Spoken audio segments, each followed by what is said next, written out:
Well, I was hoping to catch the little chickadee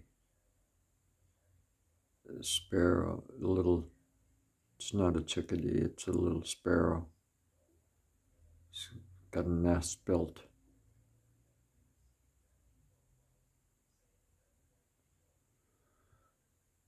In my old handmade bird feeder that I got out there. And I just noticed that he's got a nest built in there, a bunch of grass, and you can see it there. And I saw her come off of the nest and she flew out the little hole in the end of the box and flew up into the pine tree to get some breakfast, I guess.